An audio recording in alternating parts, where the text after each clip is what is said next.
I'm heading to the gym this morning.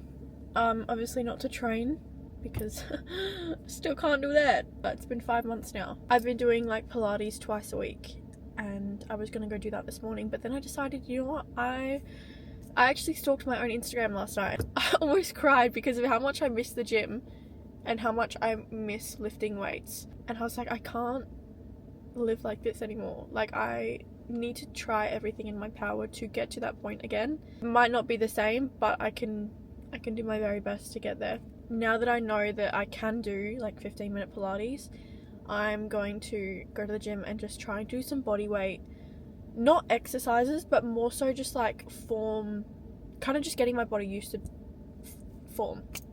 So I'm gonna do some core work, like very controlled slow core work, and also just do some like body weight squats, lunges, body weight RDLs, like just getting my body used to those sorts of movements again. Hopefully gradually start to add some weight to that. I can't wait to have nice shoulders again, guys. Like, I literally cannot wait to lift. Oh well. Currently have my B12 lozenge under my tongue. Haven't eaten breakfast yet. I don't know, something about eating breakfast, my stomach just fucks itself up. If I eat breakfast before like 10 a.m, my stomach just, I don't know, can't cope. I think it's because I eat a big meal before I go to bed, which I shouldn't do, I know. But I eat my biggest meal at night time, so when I wake up, my digestive system hasn't really had a chance to have a break. So having breakfast on top of that's just not ideal. So I'm not really getting hungry in the mornings anymore. I'm just having my lemon water celery juice, and then I'll have brunch, like 11 a.m, and then maybe a snack in the afternoon, and then dinner. That's what's working for me at the moment. Oh, and dessert, of course. I fucking love dessert. I can't go a night without dessert. I don't really have a plan on what I'm going to do, which is probably what I should do right now. So the main goal is just to get my body used to movement again. I was going to do Pilates today, but I think I'm going to do that with my mum tomorrow. I'm not a huge fan of Pilates. I actually low-key fucking hate it, but I'm just trying to work myself up to what I can do. Anyways, I'm making a quick little plan. Ab movements, so we got to do like bird dogs, plank, and mind you, when I do all of these exercises, I shake like a leaf, like genuinely like this. I don't know if it's the dysautonomia, I don't know what it is, but I cannot, my body just shakes all the time. Even in bed last night, I was laying there and my body was like internally trembling, that's the word. Made exercise a lot harder than it should be, like, yeah. Anyways, what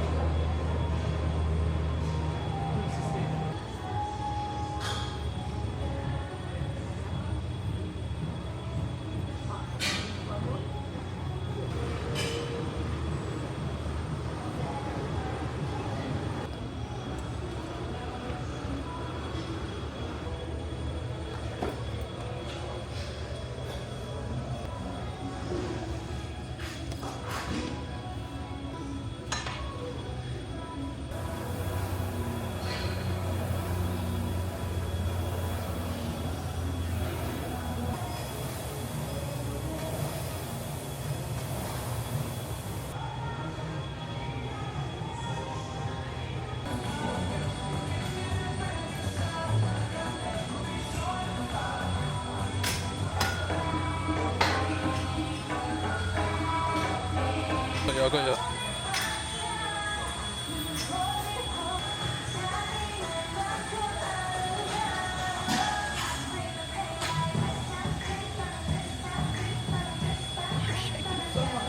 I just finished at the gym and I'm so shaky, like I'm I'm trembling like a leaf. I don't know if you guys can, yeah, you can't tell.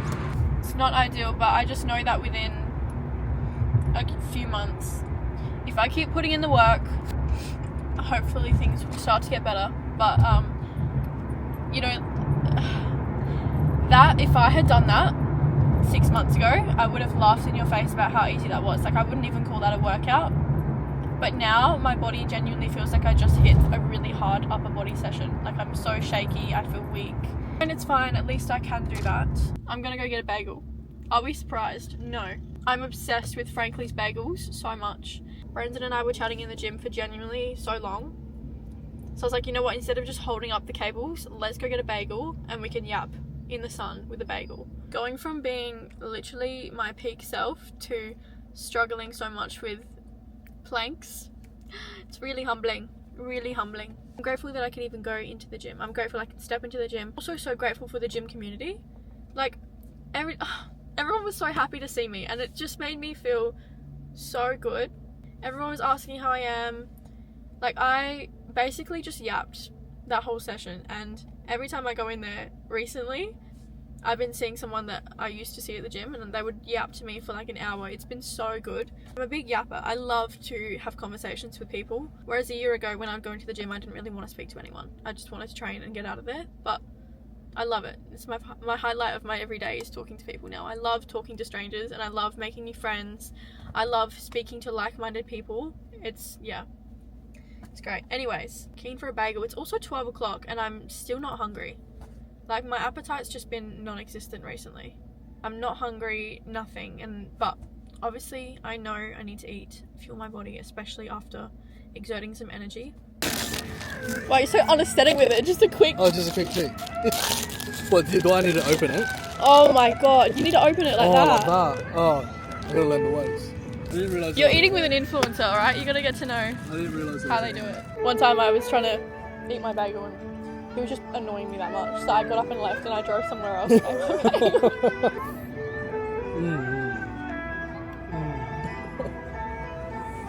It's good though, right? That was so aesthetic.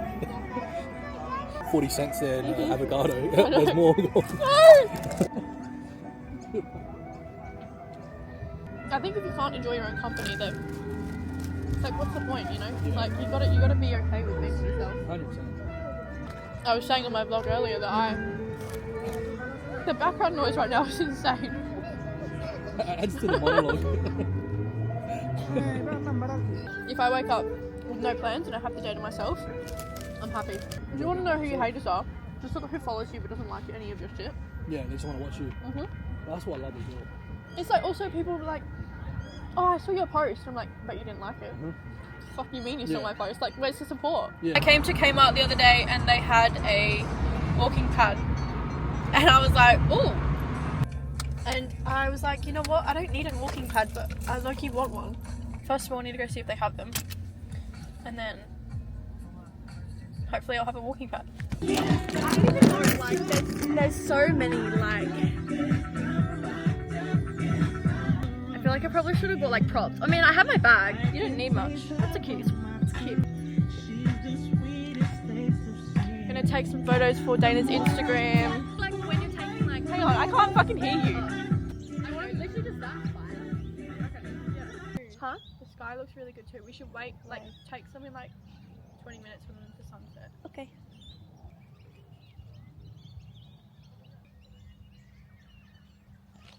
Like the lighting. The bag just look out of place. Oh.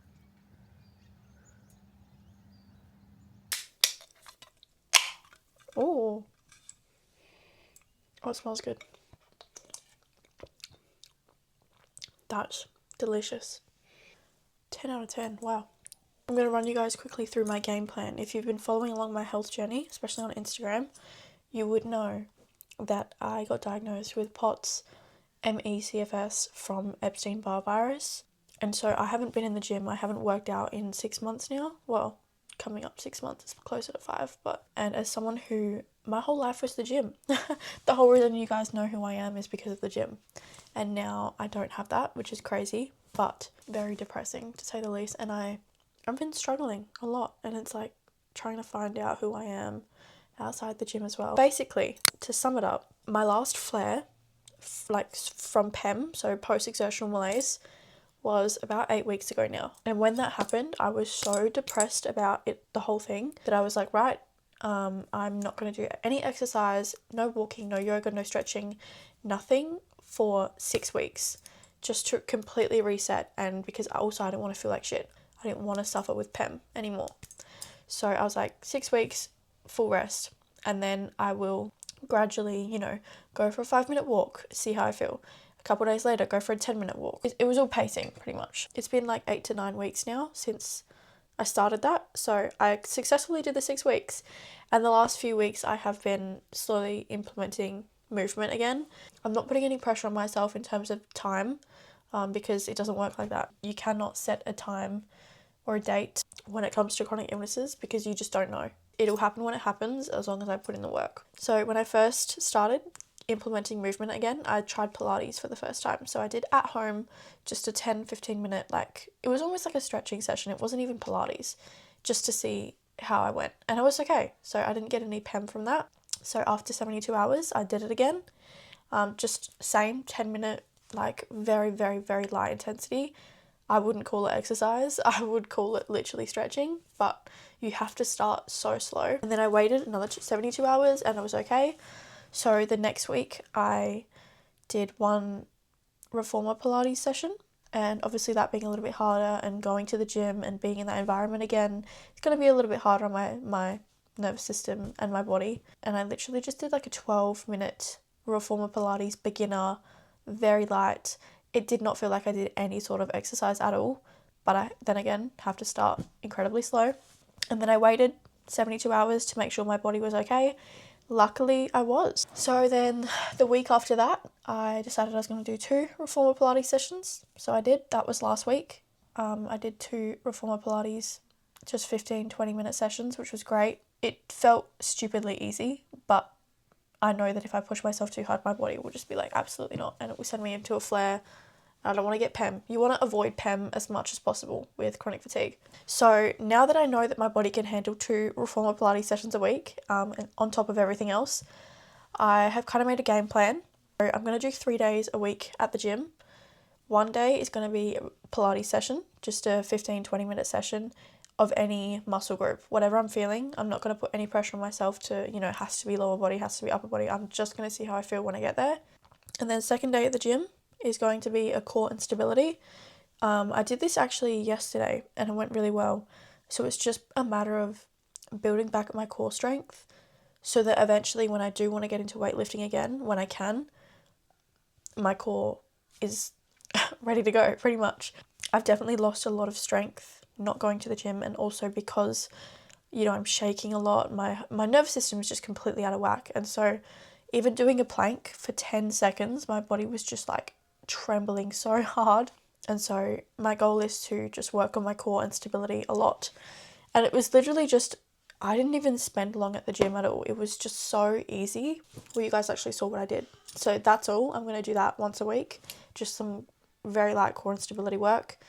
And then the third day at the gym in a week is going to be bodyweight movements. So just getting my body used to the movements that I would do with weight training again, but with obviously no weight. So like bodyweight squats, bodyweight lunges, bodyweight RDL, and nothing high intensity. Like, I'm not going to exert myself where I cannot breathe. It's literally going to be like stretching almost, but just getting my body used to those movement patterns again. Even things like cable rows, but just doing them with like a resistance band. Like just moving my body how I used to when I was doing weight training, but without the weight. Obviously having POTS, it is a little bit harder now because I'm shaking a lot. Like, I get really, really weak and shaky really easily. But I also have done a lot of research in terms of strength training actually helping that over time. You just kind of have to push through it. But finding that balance with POTS and ME/CFS is really hard because pushing through it will make your CFS flare. But if you want to improve your POTS, you kind of have to. So it's finding that balance, which is really hard. But so it'll be 3 days a week at the gym, 1 day Pilates, 1 day core and stability, and 1 day bodyweight movements. And I'm talking, these sessions are literally going to be 20 minutes max. Like, it's very, very, very light and very short. Obviously, I'm going to spread those out throughout the week. So, like, for example, it would be like Monday, Wednesday, Friday. It's not going to be 3 days in a row just because I know that that'd be silly.